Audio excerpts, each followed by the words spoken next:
Transfer of property act का एक बहुत ही इंपॉर्टेंट टॉपिक है एक्शनेबल क्लेम, जो कि डिफाइंड है ट्रांसफर ऑफ प्रॉपर्टी एक्ट 1882 के सेक्शन 3 में। इस वीडियो में हम लोग वही समझेंगे कि एक्शनेबल क्लेम होता क्या है, बिल्कुल आसान शब्दों में।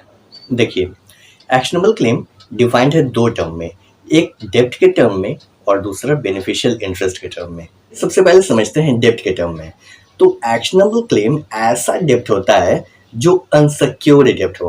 देखिए, डेब्ट या तो सिक्योर हो सकता है या अनसिक्योर्ड हो सकता है। जैसे मान लेते हैं आपके फ्रेंड ने आपसे 10,000 रुपये मांगा, तो आपने उठाकर दे दिया और बदले में कुछ लिया नहीं, तो वो अनसिक्योर्ड हो सकता है। ठीक है, ये अनसिक्योर्ड हो गया। हो सकता है अगला आपका पैसा लौटा है या ना लौटा है, अलग बात है। तो ये अनसिक्योर्ड हो गया। वहीं अगर मान लेते हैं आप बैंक से कुछ लेने जाते हैं, बैंक से 1 लाख रुपए, 2 लाख रुपए, 10 लाख रुपए की आपको ज़रूरत है, तो बैंक आपसे बदले में कुछ मांगेगा कि हमें कुछ बदले में चाहिए एज अ सिक्योरिटी। तो वो क्या हो गया, वो सिक्योर्ड डेब्ट हो गया। ठीक है, तो डेब्ट को सिक्योर दो प्रकार से किया जा सकता है, या तो मूवेबल प्रॉपर्टी को आप दे सकते हैं या इमूवेबल प्रॉपर्टी को आप दे सकते हैं।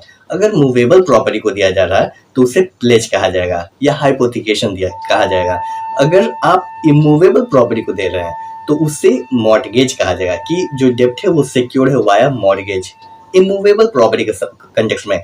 लेकिन अगर मूवेबल प्रॉपर्टी के कंटेक्स्ट में डेब्ट सिक्योर्ड है तो वो या तो प्लेज हो सकता है या हाइपोथिकेशन हो सकता है। ठीक है, तो एक्शनेबल क्लेम ऐसा क्लेम होता है, डेब्ट के लिए ऐसा क्लेम होता है, डेब्ट को क्लेम टू एनी डेब्ट विच इज अनसिक्योर्ड, सिक्योर्ड नहीं है, वो एक्शनेबल क्लेम होगा।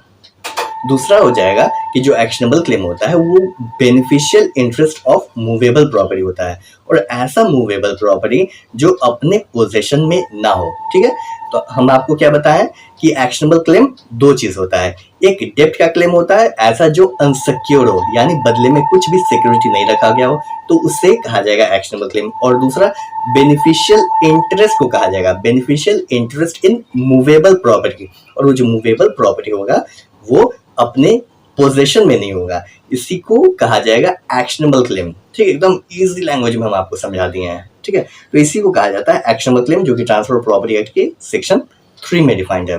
आई होप आप सब समझ गए होंगे। मिलते हैं नेक्स्ट वीडियो में। Thanks for watching. जय हिंद।